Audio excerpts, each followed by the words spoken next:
Hi guys, welcome to my channel. My name is Anna and this is the channel where I do weird book things. So today I'm reviewing the book Simon versus the Homosapiens Agenda.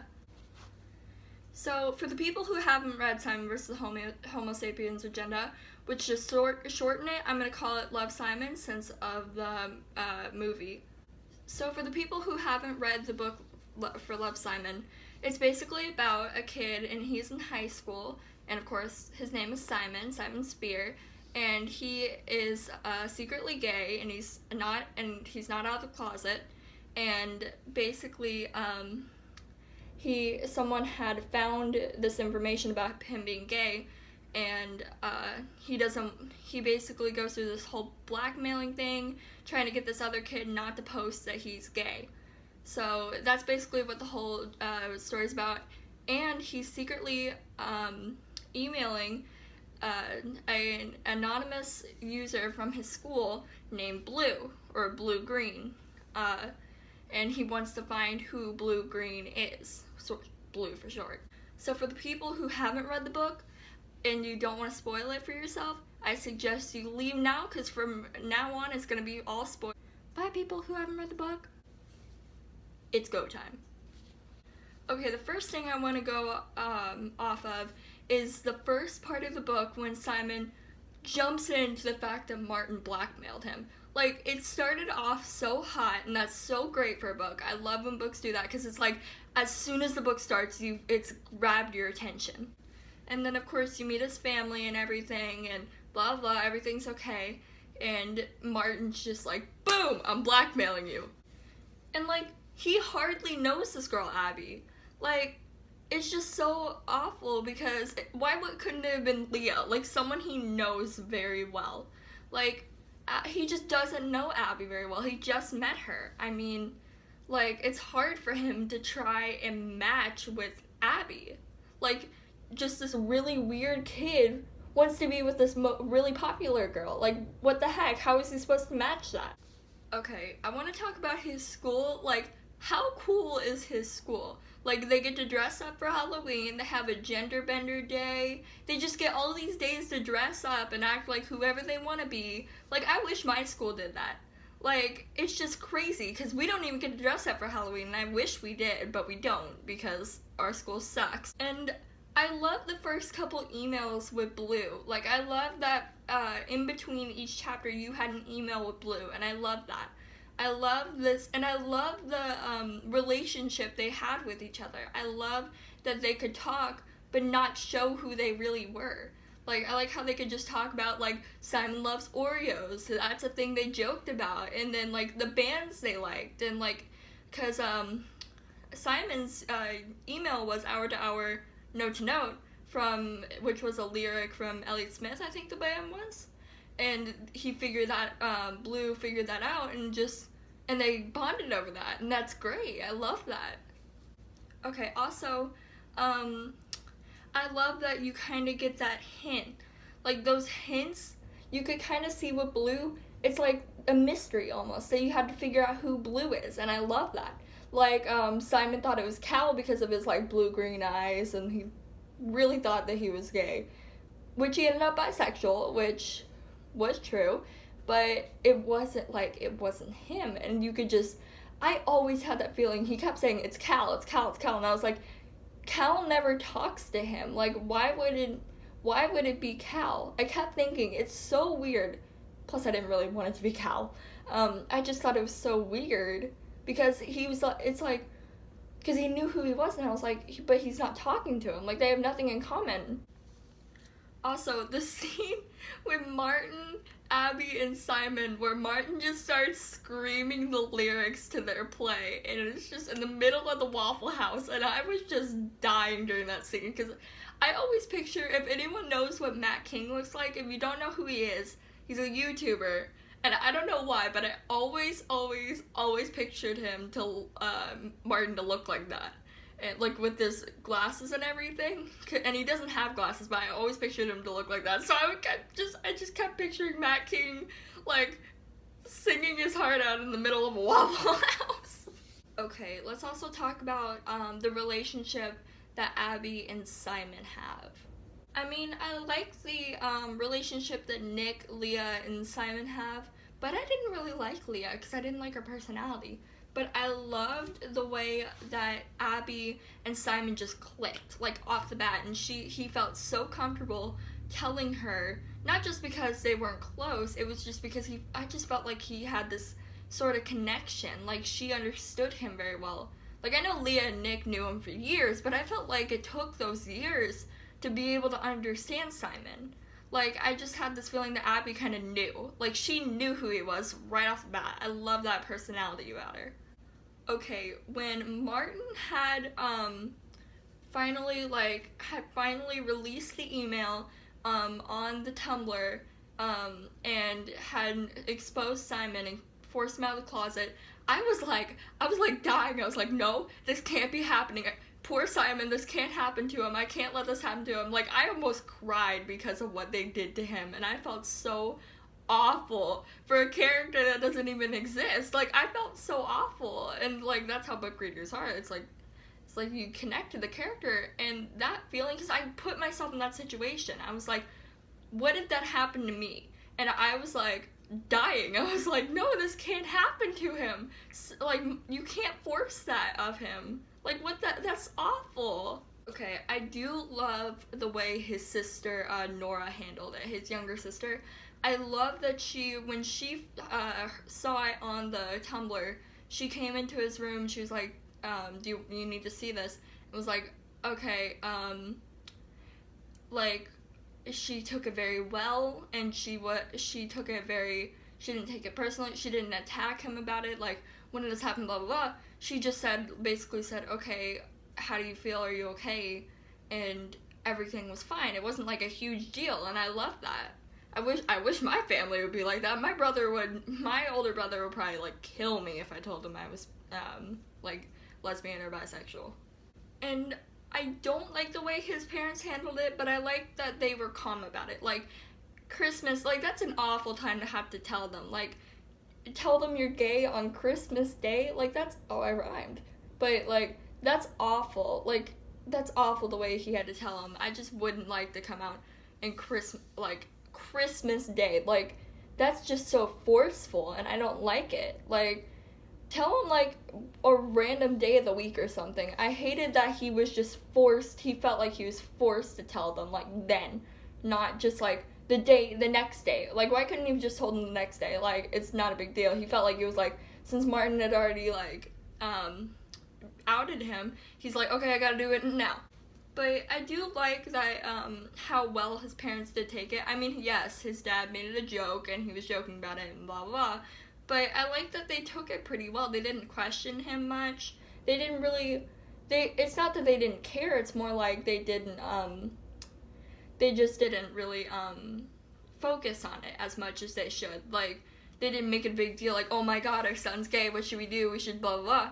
They just kind of was like, okay, we'll talk about this later, when you're ready. And I kind of like that. But at the same time, when later on, when they were saying, now we're gonna have to set rules when boys come over, like, that's awful. It's not like I wanna go and immediately, just because I'm gay, like, you're gay, doesn't mean you wanna go and be with whatever guy you're spending the night with. Like, I just hate how they jumped to that conclusion. That's what I didn't like about it. When Martin went to Simon after the boys, when they were in the play practice for Oliver, and they went up to him, they had done the what in the butt thing, and dressed up like girls and blah, blah, and Martin went to apologize to him, and Simon was, like, screaming at him, like, no, you don't understand, you took away the one thing that I should have been able to do. That scene was so, like, not breathtaking, but it was very, it kind of showed that Martin is human and that he made a huge mistake, and he was just, I feel like he was more scared at that time when he first started blackmailing Simon. Like, he didn't realize it. And I think that, it really showed that Martin did care about how Simon felt. He was just too scared at the time, and it was a huge mistake, and he didn't realize that people were going to do this stuff to him. And when Martin, and I remember reading that part when it said Martin was crying, and I was like, I kept thinking, oh my gosh, maybe he's blue. Like, I knew it was between Bram because of the way he reacted when Simon said, we know you're in love with Leah, and he kind of blushed. I was like, maybe he's blue. I knew it was between Martin and Bram, and I kept going in between, like, what if it's Martin, what if it's Bram? I really didn't want to be Martin. But I loved how it showed that Martin really cared about Simon and how he felt. Like, he felt awful after that. And when it said that Simon had left him and quickly, like, pulled out and just started crying in the car, and I remember just feeling so awful because I would hate that to have to happen to me. Like, all the emotions just finally hit, and it finally just, I was waiting for the scene too, because I was like, I know the scene it's gonna happen, and I know it's gonna happen, because I know that it's gonna be too overwhelming. It would be weird if it didn't happen, right? It was weird that in the beginning, he hadn't panicked.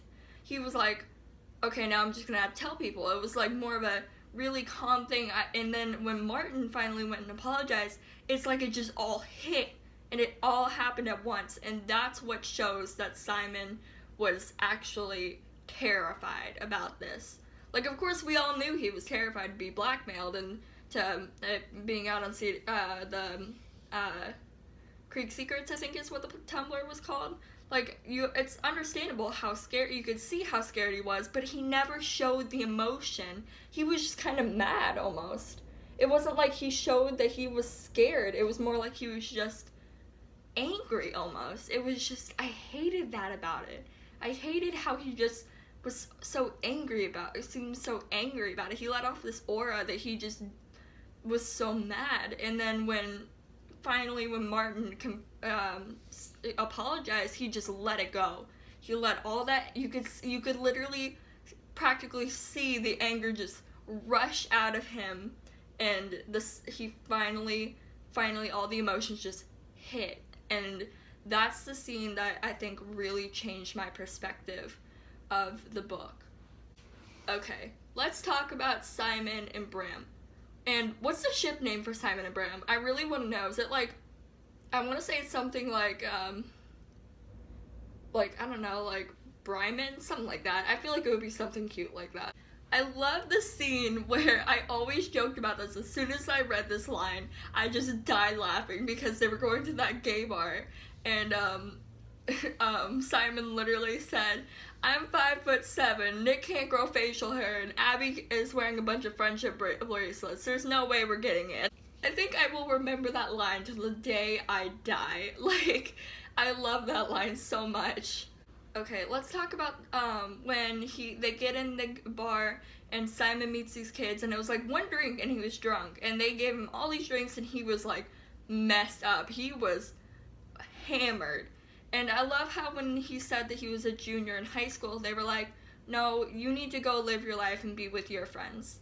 And I love that those kids were like, oh, he doesn't need to be hanging out with us anymore. He needs to be with his friends, and he needs to live his life and go with. I loved how they just took it very. I wish we could have seen that whole scene unravel in the movie. Like, I really wish we could have seen that scene with Abby and Nick in the bar, and like Simon going off, at least a little bit of Simon going off with his friend, those people, and then coming back and them telling him.